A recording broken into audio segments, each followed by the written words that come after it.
নমস্কার বন্ধুরা, deep study চ্যানেলের পক্ষ থেকে আপনাদের সকলকে জানাই স্বাগতম। আজকে আমি টিটেড পেপার 1/2025 জন্য এনভায়রনমেন্টাল সায়েন্স থেকে 30 মোস্ট ইম্পর্টেন্ট কোয়েশ্চেন্স আপনাদের সামনে নিয়ে এসেছি। আশা করি এই ভিডিওটা আপনাদের এক্সাম প্রিপারেশনের জন্য অনেকটা হেল্পফুল হবে। ঠিক আছে, তো আর কথা না বাড়িয়ে শুরু করছি আজকের ভিডিও প্রথম কোয়েশ্চেন দিয়ে, যেখানে বলা হয়েছে 1989 সালে কে প্রথম নর্মদা বাঁচাও আন্দোলন শুরু করেন। তো মনে রাখবেন, 1989 সালে যিনি প্রথম নর্মদা বাঁচাও আন্দোলন শুরু করেছিলেন ওনার নাম হলো মধু কামেকর। খুব ইম্পর্টেন্ট কোয়েশ্চেন আপকামিং টিটেড পেপার 1-এর জন্য, অবশ্যই সেটা মনে রাখবেন। 1989 সালে যিনি প্রথম নর্মদা বাঁচাও আন্দোলন শুরু করেছিলেন ওনার নাম হলো মধু কামেকর। এছাড়াও কিন্তু অন্যান্য ব্যক্তিবর্গের নাম রয়েছে, আমি এখানে মেনশন করে দেইনি। তো এটা মনে রাখবেন, 1989 সালে যিনি প্রথম নর্মদা বাঁচাও আন্দোলন শুরু করেছিলেন ওনার নাম হলো মধু কামেকর। ঠিক আছে, এবার আমরা মুভ করছি 2 নম্বর কোয়েশ্চেনের দিকে, যেখানে বলা হয়েছে মন্ট্রিল প্রটোকল এর সঙ্গে জড়িত। তো মন্ট্রিল প্রটোকল যেটা, এটা কার সঙ্গে জড়িত রয়েছে এটা অবশ্যই মনে রাখবেন। মন্ট্রিল প্রটোকল যেটা, এটা ওজোন স্তরের ক্ষয়ের সঙ্গেই কিন্তু জড়িত রয়েছে। এই ধরনের কোয়েশ্চেন কিন্তু টিটেড পেপার 1-এর জন্য অনেকটাই গুরুত্বপূর্ণ এবং আসার অনেকটাই পসিবিলিটি রয়েছে। তো আমি যে সমস্ত কোয়েশ্চেনের এগেনস্টে স্টার মার্ক পুট করে দিয়েছি, এই সমস্ত কোয়েশ্চেনগুলো আপনারা অবশ্যই ভালো করে মেমোরিতে ঢুকিয়ে রাখবেন। ঠিক আছে, তো ওজোন স্তরের ক্ষয়ের সঙ্গে কিন্তু মন্ট্রিল প্রটোকল যেটা, এটা জড়িয়ে রয়েছে। ঠিক আছে, এবার আমরা মুভ করছি 3 নম্বর কোয়েশ্চেনের দিকে, যেখানে বলা হয়েছে নিম্নলিখিত কোন গ্যাস গ্রিন হাউস প্রভাবের জন্য দায়ী। তো গ্রিন হাউস প্রভাবের জন্য নিম্নলিখিত অনেকগুলো গ্যাসের নাম দিয়ে দিতে পারে, তো অবশ্যই মনে রাখবেন ক্লোরিন যে গ্যাসটা রয়েছে সেটা কিন্তু গ্রিন হাউস প্রভাবের জন্য দায়ী। তারপর এবার আমরা মুভ করছি 4 নম্বর কোয়েশ্চেনের দিকে, যেখানে বলা হয়েছে ওজোন স্তর বিনষ্টের জন্য দায়ী রাসায়নিক পদার্থ কোনটি। অবশ্যই আমাদের সবারই জানার কথা, আমরা যারা প্রিপারেশন নিচ্ছি, আর যারা জানেন না অবশ্যই জেনে নেবেন। ওজোন স্তর বিনষ্টের জন্য দায়ী রাসায়নিক পদার্থ কোনটি। ওজোন স্তর বিনষ্টের জন্য দায়ী যে পদার্থ হলো সেটা হলো ক্লোরোফ্লুরোকার্বন। ক্লোরোফ্লুরোকার্বন কিন্তু ওজোন স্তরটাকে ধ্বংসের জন্য বা বিনষ্ট করার জন্য ওই রাসায়নিক পদার্থটা অত্যন্ত গভীরভাবে দায়ী করা হয় ওই রাসায়নিক পদার্থকে। তারপর আমরা 5 নম্বর কোয়েশ্চেনের দিকে মুভ করছি, যেখানে বলা হয়েছে গ্রিন মোল্ড কাকে বলা হয়। তো মনে রাখবেন, গ্রিন মোল্ড যাকে বলা হয় ওনার নাম হলো পেনিসিলিয়াম। পেনিসিলিয়ামকে কিন্তু গ্রিন মোল্ড বলা হয়ে থাকে। ঠিক আছে, এবার আমরা মুভ করছি 6 নম্বর কোয়েশ্চেনের দিকে, যেখানে বলা হয়েছে গ্যাস হোল একটি পরিবেশ বান্ধব জ্বালানি যার মধ্যে রয়েছে। তো গ্যাস হোলকে কিন্তু পরিবেশ বান্ধব বা ইকো ফ্রেন্ডলি জ্বালানি বলা হয়, ফুয়েল বলা হয়ে থাকে। তো এরকমটা কেন বলা হয়, যার মধ্যে রয়েছে বা এটার মধ্যে কি থাকার জন্য এটাকে ইকো ফ্রেন্ডলি ফুয়েল বলা হয়ে থাকে। তো মনে রাখবেন, এটার মধ্যে পেট্রোল এবং ইথানল থাকার জন্য সেটাকে কিন্তু পরিবেশ বান্ধব জ্বালানি বলা হয়। খুব ইম্পর্টেন্ট কোয়েশ্চেন, অবশ্যই সেটা মনে রাখবেন। গ্যাসোল কিন্তু পরিবেশ বান্ধব জ্বালানি যার মধ্যে রয়েছে পেট্রোল এবং ইথানল। তারপর আমরা মুভ করছি 7 নম্বর কোয়েশ্চেনের দিকে, যেখানে বলা হচ্ছে সমুদ্রের জলে কোন ধরনের লবণ সর্বাধিক থাকে। অবশ্যই সেটা মনে রাখবেন, সমুদ্রের জলে কোন ধরনের লবণ সর্বাধিক থাকে সেটা হলো সোডিয়াম ক্লোরাইড। তো এই ভিডিওর মধ্যে আমি প্রশ্নগুলো যেগুলো সম্ভাব্য, অর্থাৎ এক্সামে আসার পেপার 1-এ আসার অবস্থায় রয়েছে বা আসার অনেকটাই পসিবিলিটি রয়েছে, সেই সমস্ত কোয়েশ্চেন নিয়ে কিন্তু আমি আজকের ভিডিওটা বানিয়েছি আপনাদের জন্য। তো অবশ্যই ভালো করে মনোযোগ সহকারে ভিডিওটা দেখবেন।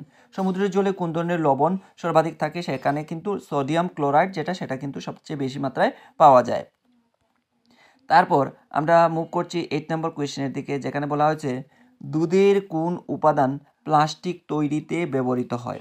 তো দুধের কোন উপাদান প্লাস্টিক তৈরিতে ব্যবহৃত হয়। তো মনে রাখবেন, দুধের যে উপাদানটা প্লাস্টিক তৈরিতে ব্যবহার হয় সেটা হলো ল্যাকটোজ। ল্যাকটোজ কিন্তু প্লাস্টিক তৈরি করার কাজে ব্যবহার করা হয়ে থাকে।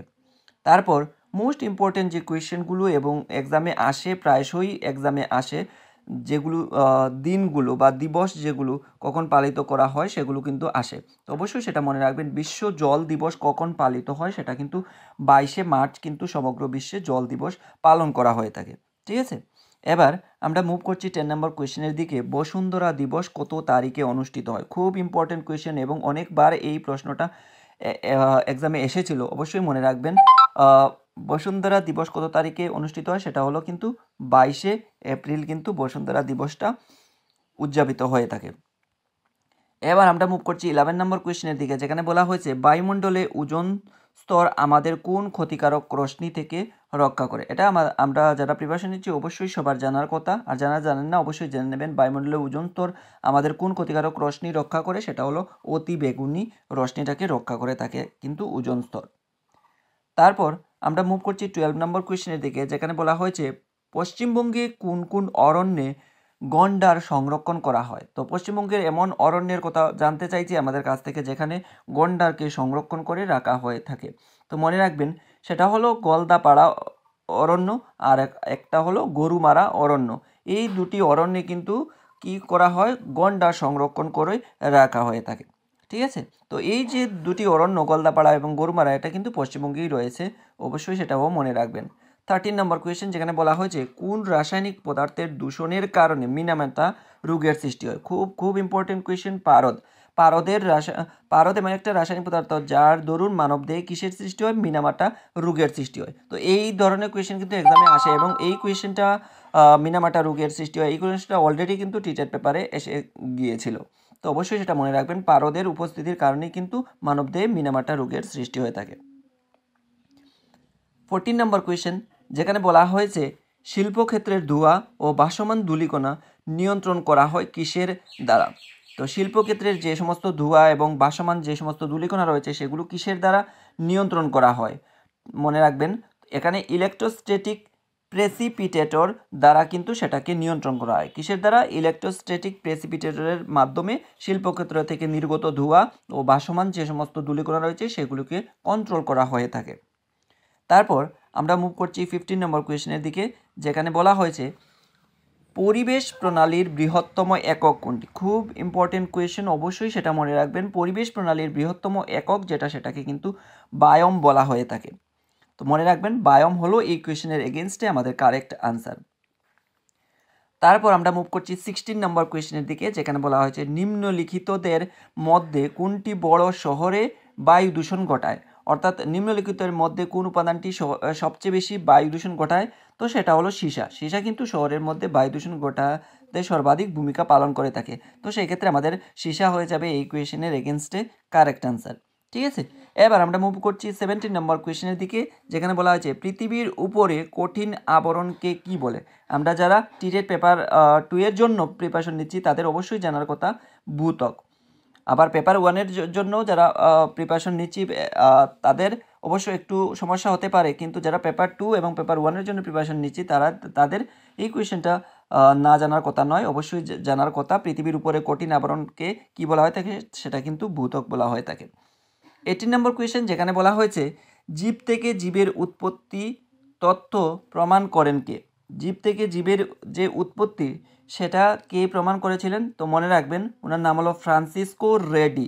ফ্রান্সিসকো রেডি কিন্তু জীব থেকে জীবের উৎপত্তি প্রমাণ করেছিলেন। এটা খুব ইম্পর্টেন্ট কোয়েশ্চেন আপকামিং টিটেট পেপার 1-এর জন্য, তো অবশ্যই সেটা মনে রাখবেন, ফ্রান্সিসকো রেডি কিন্তু জীব থেকে জীবের উৎপত্তিটা প্রমাণ করেছিলেন। তারপর আমরা মুভ করছি 19 নম্বর কোয়েশ্চেনের দিকে, যেখানে বলা হয়েছে জলাভূমি সংক্রান্ত রামসার সম্মেলন কোথায় অনুষ্ঠিত হয়েছিল। জলাভূমি সংক্রান্ত রামসার যে সম্মেলনটা সেটা হয়েছিল ইরানে। খুব ইম্পর্টেন্ট, এটাও অবশ্যই মাথার মধ্যে ঢুকিয়ে রাখবেন, ইরানে কিন্তু রামসার সম্মেলনটা হয়েছিল। তারপর 20 নম্বর কোয়েশ্চেনের দিকে আমরা মুভ করছি, যেখানে বলা হয়েছে ভারতবর্ষে পরিবেশ সুরক্ষা আন্দোলনে অন্যতম কর্ণধার কে ছিলেন। তো অনেকজনই ছিলেন, তার মধ্যে অন্যতম যিনি ছিলেন তিনি হলেন সুন্দরলাল বহুগুণা। সুন্দরলাল বহুগুণা এমন একজন কর্ণধার ছিলেন যিনি পরিবেশ সুরক্ষা আন্দোলনে তিনি সর্বকালে এবং সর্বকালের জন্য সরব হয়েছিলেন। তো মনে রাখবেন সুন্দরলাল বহুগুণা কিন্তু পরিবেশ সুরক্ষা আন্দোলনে অনেক কিছু করে গিয়েছিলেন। তারপর 21 নম্বর কোয়েশ্চেন, যেখানে বলা হয়েছে কোন বিজ্ঞানী প্রথম জিন শব্দটি ব্যবহার করেন। খুব ইম্পর্টেন্ট, টিটেট পেপার 1-এর জন্য অবশ্যই মনে রাখবেন কোন বিজ্ঞানী প্রথম জিন শব্দটি ব্যবহার করেন, তিনি হলেন জোহানসেন। জোহানসেন নামে বিজ্ঞানী যিনি ছিলেন তিনি কিন্তু প্রথমে জিন শব্দটাকে ব্যবহার করেছিলেন। তারপর 22 নম্বর কোয়েশ্চেন, যেখানে বলা হয়েছিল নিম্নলিখিত কোন দেশটি ইনসুলিন হরমোন ক্ষরণ করে। সরি, এখানে একটু মিস্টেক হয়ে গেছে, আপনারা একটু সংশোধন করে নেবেন। এখানে দেশটি নয়, সেটা হবে নিম্নলিখিত কোন কোষটি ইনসুলিন হরমোন ক্ষরণ করে। তো এটার যে সঠিক আনসার হবে সেটা হলো বিটা কোষ। বিটা কোষ কিন্তু মানবদেহে কী করে ইনসুলিন হরমোন ক্ষরণ করাতে সাহায্য করে। তারপর আমরা মুভ করছি 23 নম্বর কোয়েশ্চেন, যেখানে বলা হয়েছে ওয়ার্ল্ড হেলথ ডে কবে পালন করা হয়। ওয়ার্ল্ড হেলথ ডে কবে পালন করা হয়, সেটা কিন্তু 7 এপ্রিল পালন করা হয়ে থাকে। তারপর আমরা মুভ করছি 24 নম্বর কোয়েশ্চেন। এটাও মোস্ট ইম্পর্টেন্ট একটা কোয়েশ্চেন, যেখানে বলা হয়েছে সিগারেটের ধোঁয়ায় কোন গ্যাসটি উপস্থিত থাকে। খুব ইম্পর্টেন্ট কোয়েশ্চেন এবং আসার অনেকটাই পসিবিলিটি রয়েছে টিটের পেপার 1-এর জন্য। সিগারেটের ধোঁয়ায় কোন গ্যাসটি উপস্থিত থাকে, সেটা কিন্তু কার্বন মনোক্সাইড। কার্বন মনোক্সাইড কিন্তু সিগারেটের ধোঁয়ার মধ্যে পাওয়া যায়। তারপর 25 নম্বর কোয়েশ্চেন, এটা একটা ইজি কোয়েশ্চেন, অবশ্যই সেটা মনে রাখবেন। কোন প্রাণীকে কৃষকের বন্ধু বলা হয়? কেঁচো।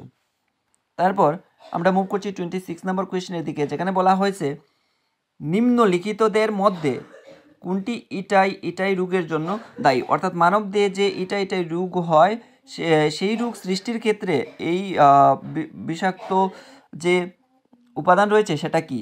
তো মনে রাখবেন সেটা হলো ক্যাডমিয়াম। ক্যাডমিয়ামের উপস্থিতির জন্যই কিন্তু মানবদেহে কি হয়, ইটাই আউচ এই রোগগুলো হতে দেখা যায়। তারপর 27 নম্বর কোয়েশ্চেন, যেখানে বলা হয়েছে ন্যাপথলিন এর মূল উৎস কি। খুব ইম্পর্টেন্ট, অবশ্যই সেটা মনে রাখবেন। ন্যাপথলিন এর মূল যে উৎস সেটা হলো খনিজ আলকাতরা হলো ন্যাপথলিনের মূল উৎস। তারপর আমরা মুভ করছি 28 নম্বর কোয়েশ্চেনের দিকে, যেখানে বলা হয়েছে নিম্নলিখিত প্রাণীগুলির মধ্যে কোনটি ফর্মিক অ্যাসিড উৎপন্ন করে। তো এটাও অনেকটাই ইম্পর্টেন্ট কোয়েশ্চেন এবং আসার এটাও পসিবিলিটি রয়েছে, অবশ্যই সেটা মনে রাখবেন। নিম্নলিখিত প্রাণীগুলির মধ্যে কোনটি ফর্মিক অ্যাসিড উৎপন্ন করে। তো ফর্মিক অ্যাসিড উৎপন্ন করে এমন একটা প্রাণী হলো লাল পিঁপড়ে। লাল পিঁপড়ে কিন্তু ফর্মিক অ্যাসিড উৎপন্ন করতে সাহায্য করে থাকে। তারপর আমরা মুভ করছি 29 নম্বর কোয়েশ্চেনের দিকে, যেখানে বলা হয়েছে আয়োডিনের অভাবে কোন রোগ হয়। আমরা জানি গলগণ্ড রোগ হয়ে থাকে এবং তার পাশাপাশি গয়টার যে রোগটা সেটাও কিন্তু আয়োডিনের অভাবে মানবদেহে হতে দেখা যায়।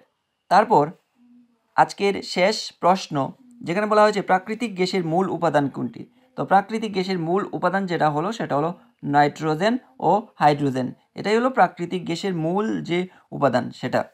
তো এই ছিল আজকে এনভায়রনমেন্ট টিটেড পেপার 1-এর জন্য এনভায়রনমেন্টাল সায়েন্স থেকে 30 মোস্ট ইম্পর্টেন্ট কোয়েশ্চেন। আশা করি এই ভিডিওটা আপনাদের এক্সাম প্রিপারেশনের জন্য অনেকটা হেল্পফুল হবে।